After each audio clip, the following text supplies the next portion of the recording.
വിജയിപ്പിക്കണമേ. നമ്മുടെ ഭാഷയിൽ നന്ദി രേഖപ്പെടുത്തിക്കൊണ്ട് നമ്മുടെ പ്രിയങ്കരിയായ സാരഥി ശാന്തിഗിരിവ കടന്നു വരുന്നു.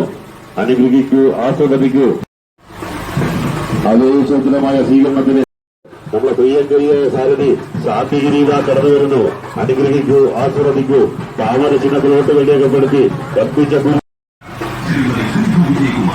നമ്മുടെ ചിഹ്നം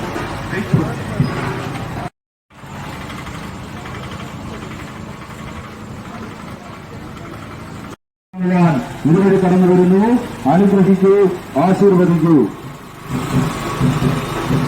സ്നേഹാദരങ്ങൾ ഏറ്റുവാങ്ങിക്കൊണ്ട് ഈ വാഹനത്തിന്റെ തൊട്ടു പിന്നാലെ ഇതാ ഇതുവഴി കടന്നു വരുന്നു. അനുഗ്രഹിക്കൂ,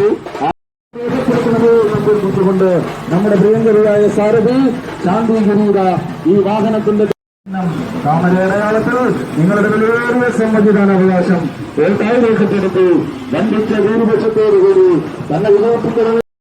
അനുഗ്രഹിച്ച് ആശീർവദിച്ച്. താമരയാണ് നമ്മുടെ ചിഹ്നം. ഭാരതത്തിലെ മൂന്നാമത്തെ ചിഹ്നമായ താമര അടയാളത്തിൽ നിങ്ങളുടെ ഈ നാടിന്റെ പ്രിയപ്പെട്ട സഹോദരി ഇതാ കടന്നു വരുന്നു.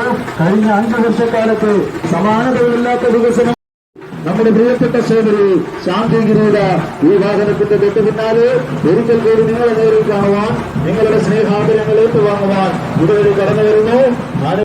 ഈ രാജവീതിയിലൂടെ കാൽനടയായി ഒരിക്കൽ കൂടി നിങ്ങളെ നേരിൽ കാണുവാൻ ഇതുവഴി കടന്നു വരുന്നു.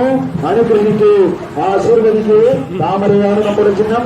താമര അടയാളത്തിൽ നിങ്ങളുടെ വിലയേറിയ സമ്മതിയോടെ നിസ്വാർത്ഥമായ സേവനം വാഗ്ദാനം ചെയ്തുകൊണ്ട് 8-ാം തീയതി കോഴിക്കോട്ടിലേക്ക് മാർച്ച് ചെയ്യുമ്പോൾ താമര അടയാളത്തിൽ നിങ്ങളുടെ ഈ നാടിന്റെ പ്രിയങ്കരിയായ സാരഥി സമാധാനതകളില്ലാത്ത വികസന സങ്കല്പങ്ങൾ സാക്ഷാത്കരിച്ച ഇവിടുത്തെ എല്ലാ ഇടറോഡുകളും ഇന്റർലോക്കുകൾ മനോഹരമാക്കിയ ഈ ഗിരിയെന്ന തന്നെ വിമർശിക്കണമേ എന്ന് അഭ്യർത്ഥിച്ചുകൊണ്ട്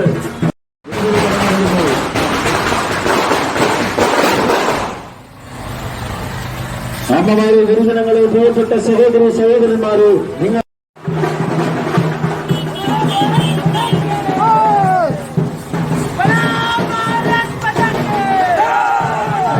സഹോദരന്മാരെ, പ്രിയപ്പെട്ട ഗുരുജനങ്ങളെ, നിങ്ങളെ നേരിൽ കാണുവാൻ, നിങ്ങളുടെ സ്നേഹാദരങ്ങൾ ഏറ്റുവാങ്ങുവാൻ, അമ്മമാരുടെ അനുഗ്രഹം ഏറ്റുവാങ്ങുവാൻ, ഗുരുജനങ്ങളുടെ അനുഗ്രഹം ഏറ്റുവാങ്ങുവാൻ നമ്മുടെ പ്രിയപ്പെട്ട സഹോദരേറിയ ഓരോ വോട്ടും രേഖപ്പെടുത്തി വൻപിച്ച ഭൂരിപക്ഷത്തോട് വിജയിപ്പിക്കണേ എന്ന് അപേക്ഷിച്ചുകൊണ്ട് കഴിഞ്ഞ 5 വർഷക്കാലം കമലേശ്വരത്തും കൊണ്ട് തന്നെ തിരഞ്ഞെടുക്കണമേ എന്ന് അഭ്യർത്ഥിച്ചുകൊണ്ട് ഇന്നാട്ടിലെ അമ്മമാരെ നേരിൽ കാണുവാൻ, ഇന്നാട്ടിലെ സഹോദരിമാരെ ഭാരതത്തിലെ മൂന്നാമത്തെ ചിഹ്നമായ